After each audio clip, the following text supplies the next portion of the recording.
The gunshot came first, then the blood. Clara heard the crack from the porch where she sat mending a shirt, needle frozen mid-stitch. The sound carried clear across the empty prairie. She waited, counting heartbeats. Then came the second shot, farther off. She set down her sewing and reached for the old Spencer rifle propped against the wall. The metal felt cool against her calloused hands. Clara squinted at the horizon where dust rose in a thin plume. Someone was coming. Minutes passed before she made out the figure. A horse moving slow, rider slumped forward in the saddle. Not moving right. The animal seemed to be choosing its own path toward her ranch, drawn by the promise of water. Clara kept the rifle ready as the horse approached. The rider was a man, hat pulled low, dark stains spreading across his side. He slid from the saddle before she reached him, hitting the ground with a dull thud that sent dust billowing around his body. "Mister," Clara called, keeping her distance. No response. She approached cautiously, rifle still aimed. The man lay face down, one arm trapped beneath him. Blood soaked his shirt and pooled in the dirt. When she turned him over, a folded paper fell from his coat. Clara pushed it aside and pressed her fingers to his neck. A pulse, weak but present. She dragged him to the house, leaving a dark trail in the dirt. As she worked to stop the bleeding, the paper lay forgotten in the yard, edges fluttering in the hot breeze. Clara's ranch sat alone on the edge of nowhere. 20 acres of scrubland surrounding a two-room house her husband had built with his own hands. Thomas had been dead 8 years now, taken by fever while Clara held his hand and promised to keep the place standing. Some days she wondered why she bothered. The wounded man lay on Thomas's side of the bed. Clara had stripped away his blood-soaked shirt and cleaned the bullet hole as best she could. The bullet had gone clean through his side, missing anything vital by pure luck. Still, infection was the real danger out here. She studied his face while she worked. Mid-40s maybe, weathered by sun and hard living. His hands told the story, calluses from reins and gun handles, not farming tools. A shock of dark hair streaked with gray at the temples. He hadn't shaved in days. Clara recognized the type. Men like him pass through these parts sometimes, carrying trouble like a second shadow. She should have left him where he fell. Outside, the day faded into evening. Clara fed the stranger's horse and her own animals, collected eggs from the henhouse, and drew water from the well. The routine of the ranch continued, same as it had for 20 years. Only now there was a dying man in her bed. When she returned to check on him, he was burning with fever. Clara soaked rags in cool water and placed them on his forehead, his chest. She spooned water between his cracked lips. Most dribbled down his chin. "Don't you die here," she told him. "I've got enough ghosts already." Night fell across the prairie. Clara sat in the wooden chair beside the bed, rifle across her lap. The man's breathing came shallow and quick. Twice she thought he'd stopped altogether. On the wall hung a faded photograph of Thomas, taken the year they'd married. He'd been smiling then, full of plans for the future. Clara looked from the picture to the stranger. Two men who couldn't be more different, sharing the same bed 20 years apart. She dozed sometime before dawn, waking with a start when the man cried out. His eyes were open, unfocused. He reached for something that wasn't there. "Easy," Clara said. "You're safe." His eyes found her face, confused. "Who?" "Name's Clara Harmon. You're at my ranch. Found you half dead yesterday." He tried to sit up but fell back, face tight with pain. "Bullet went through your side," she explained. "You're lucky to be alive." The man closed his eyes. "Jack," he whispered. "Jack Reeves." The name hung in the air between them. Clara's hand tightened on the rifle. Jack Reeves. Even in these remote parts, people knew that name. A hired gun. A man who'd killed for money. "Rest," she said finally. "We'll talk when you're stronger." 3 days passed. Jack drifted between consciousness and fever dreams. Clara changed his bandages, spooned broth into his mouth when he was lucid, and continued the endless work of the ranch. Every morning she expected to find him dead. Every evening she was surprised he wasn't. On the 4th day, his fever broke. Clara found him awake, watching her as she entered the room. "Why'd you help me?" His voice was rough from disuse. Clara set down the fresh bandages she'd brought. Seemed the Christian thing to do. Not many would have bothered. "I'm not many." She helped him sit up enough to drink water on his own. His hand shook, but he managed. "Progress." "I know your name," Clara said. "Your reputation." Jack's face revealed nothing. "That why you keep that rifle so close?" "Seems prudent." He nodded slightly. "Fair enough." Clara changed his bandage, noting the wound was healing clean. No infection. The man had luck, if nothing else. "How long you been out here alone?" Jack asked. "Who says I'm alone?" Place this size needs more than one person. And you're doing all the work. Clara didn't answer immediately. My husband died 8 years back. Fever took him. I'm sorry. Don't be. You didn't know him. Outside, a hawk screamed. Clara moved to the window and watched it circle above the chicken coop. Another predator to deal with. Thank you, Jack said behind her. For saving my life. Clara turned back to him. Don't thank me yet. You've still got healing to do. A week after Jack arrived, Clara found him sitting on the porch, watching the sunrise. He'd managed to dress himself in clothes she'd washed and mended, his own blood-stained shirt beyond saving. Should be in bed, she said, setting down the bucket of milk she carried. Been in bed long enough. Jack's face was still pale, but his eyes were clear. Thought I'd make myself useful. How? You can barely stand. I can sit and keep watch while you work. Let you know if trouble comes. Clara almost smiled. Trouble already came. Shot in the side. Something like amusement crossed Jack's face. Fair point. She allowed him to stay outside, bringing him coffee and breakfast. He ate slowly but finished everything. Another good sign. Who shot you? Clara asked finally. Jack set down his empty cup. Man named Harker. Didn't like the outcome of a card game. You kill him? No. Wounded his shoulder. He'll live to hold a grudge. Clara considered this. He likely to come looking? Maybe. Not right away. He was heading south when I left him. She nodded, calculating the risk. We'll keep an eye out. The day passed quietly. Clara worked in the garden while Jack sat watching the horizon. By midday, sweat beaded on his forehead from the effort of staying upright, but he refused to go back inside. Stubborn man, Clara muttered as she passed him. Stubborn woman, he replied. That evening, she helped him back to bed. His breathing was labored, face tight with pain, but he'd made it through the day. Small victories. Why'd you stay out here? Jack asked as she turned to leave. After your husband died. Must be hard, working this place alone. Clara paused in the doorway. It's mine, she said simply. Everything I have is here. Days turned to weeks. Jack grew stronger. He began helping with small tasks, mending a chair, cleaning her rifle, feeding the chickens. His movements were still careful, but the wound was healing well. Clara found herself watching him when he wasn't looking. The way his hands moved, confident and precise. The quiet focus in his eyes. He wasn't what she'd expected from a man with his reputation. One evening, they sat on the porch after supper. The air was cooling, stars appearing one by one above the prairie. You're good at this, Jack said. Living out here. Most would have given up. Clara looked out at the land stretching away from the house. In the fading light, it almost looked beautiful instead of harsh. Thomas wanted to build something that would last, she said. Something to leave behind. I promised I'd keep it going. Must have been a good man. He was. Believed in hard work and fair dealing. She glanced at Jack. Not much like you, I expect. Jack's smile was barely there. No, not much like me. What made you choose your path? Clara asked. The question had been on her mind since she'd recognized his name. Jack was quiet so long she thought he wouldn't answer. Started young, he said finally. 15. First time I shot a man. He'd killed my father over a land dispute. After that, he shrugged. Found I had a talent for it. And there's always someone willing to pay for that talent. You ever think about stopping? Every time. Jack looked down at his hands. But it's not a life you just walk away from. People find you. Clara understood then. Like Harker. Jack nodded. Like Harker. They sat in silence as darkness settled fully around them. For the first time in years, Clara didn't feel alone. A month after Jack's arrival, Clara found him in the barn fixing a broken stall door. His movements were fluid now, the wound nothing but a scar on his side. Need to replace this hinge, he said without looking up. Got any spare metal? There's some in the tool chest. Clara watched him work. You're healing well. Jack tested the door. Thanks to you. The unspoken hung between them. He was well enough to leave now. They both knew it. I was thinking, Jack said carefully. Your south fence needs repair. Could take a few days to do it right. Clara nodded slowly. Been meaning to get to that.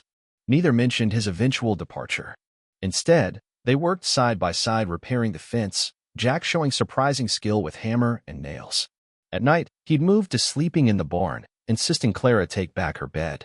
She didn't argue. The days developed a rhythm. They rose with the sun, worked until dusk, ate supper together.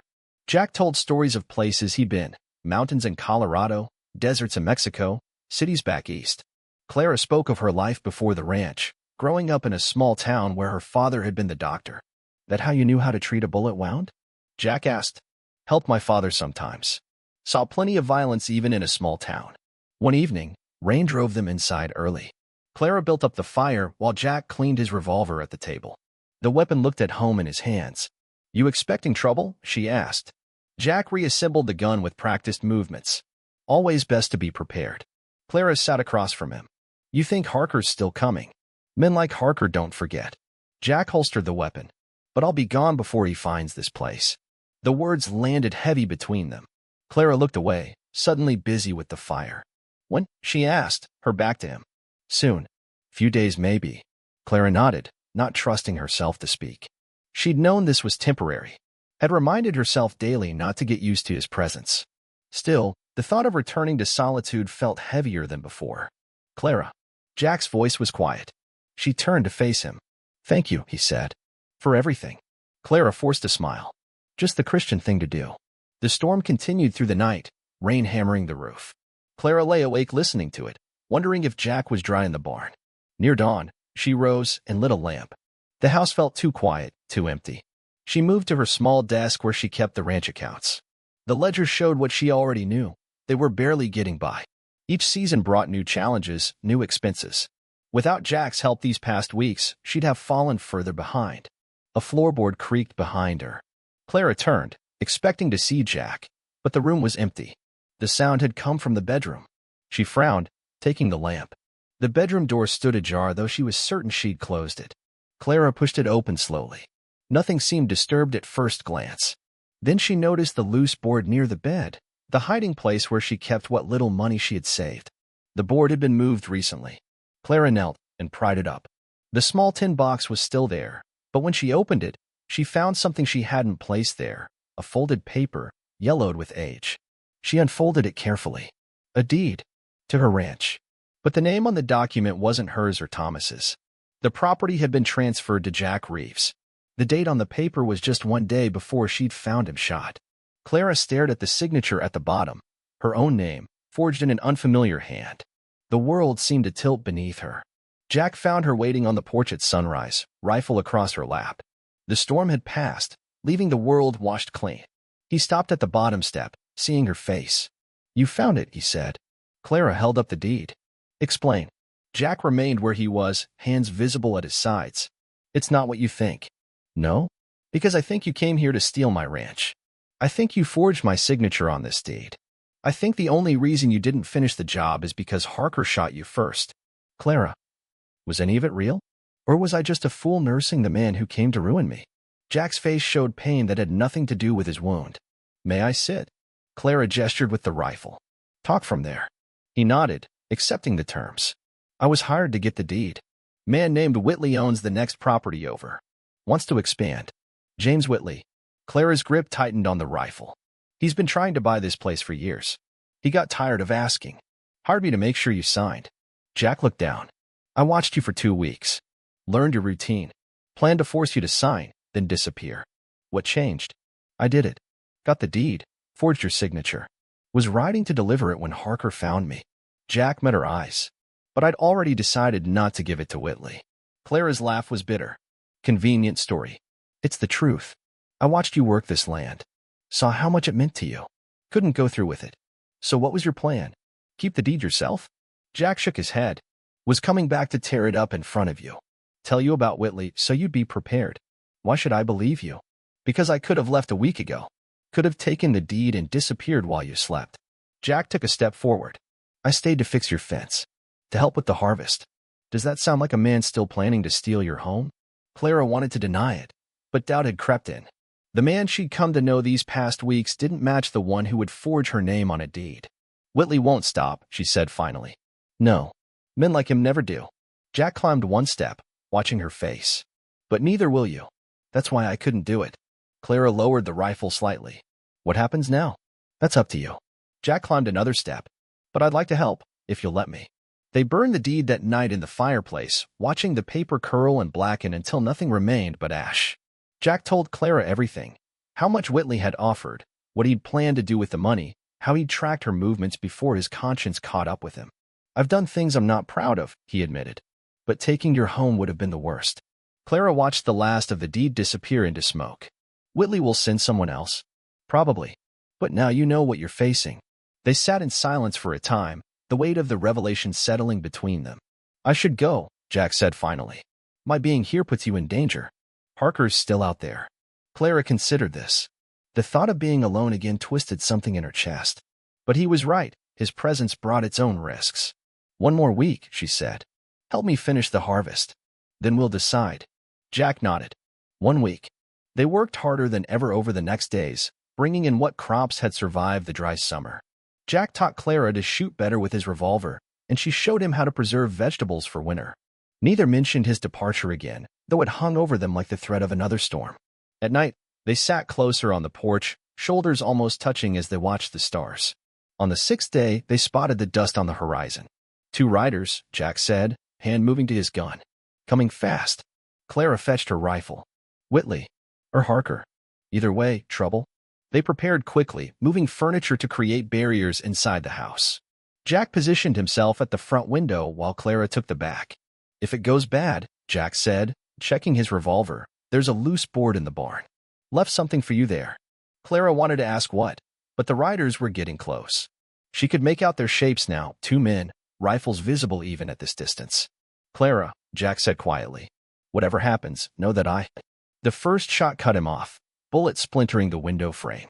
Jack returned fire, the sound deafening in the small house. It's Harker, he shouted. And one of Whitley's men. Clara fired at the second rider, forcing him to veer away.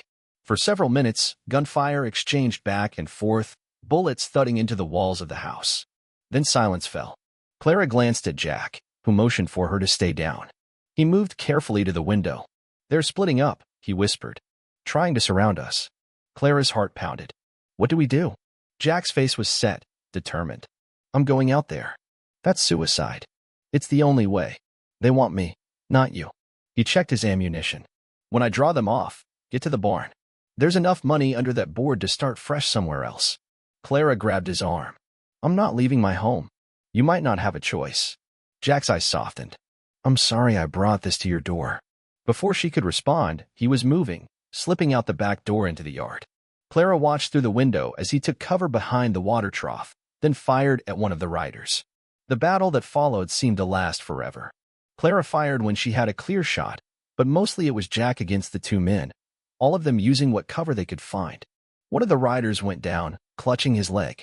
The other, Harker, she presumed, kept firing. Then Jack broke cover, running toward the barn. Harker followed, disappearing from Clara's view. She heard more shots, then silence. Heart in her throat, Clara moved toward the barn. The wounded man was crawling toward his horse, leaving a trail of blood. She kept her rifle on him as she passed. Inside the barn, she found Jack and Harker.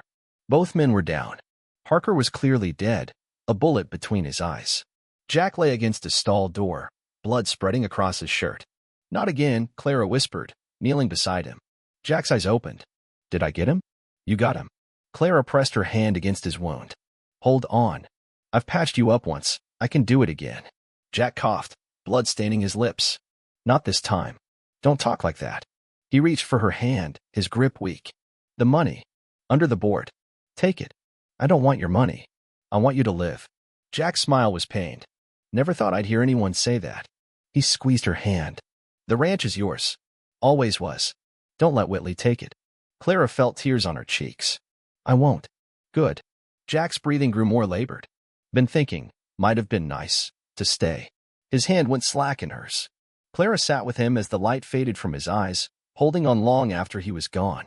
A month later, Clara stood on her porch watching the sunset. The ranch looked different somehow, the same buildings, the same land, but changed by what had happened there. She'd buried Jack under the old oak tree where the view stretched all the way to the mountains. The money he'd left, his blood money, she supposed, remained untouched under the board in the barn. She couldn't bring herself to use it, nor could she part with it. Whitley had come himself after hearing about the shooting, offered to buy her out again. Clara had met him with Jack's revolver on her hip and Thomas's rifle in her hands. This land is mine, she told him, and I know what you tried to do. Come back, and I'll put a bullet in you myself. He hadn't returned. Now, as darkness fell across the prairie, Clara thought about the man who'd arrived dying and left the same way, who'd come to take her home but ended up defending it. who might have stayed in another life. The ranch was quiet again, just her and the land and the work that never ended. But something had changed inside her. The loneliness felt different now, sharper in some ways, but also filled with purpose. Clara touched the revolver at her hip. Jack's gun, now hers. She'd keep the ranch going, keep her promise to Thomas, and remember the gunslinger who'd helped her fight for what was hers. As night settled fully around her, Clara went inside and closed the door.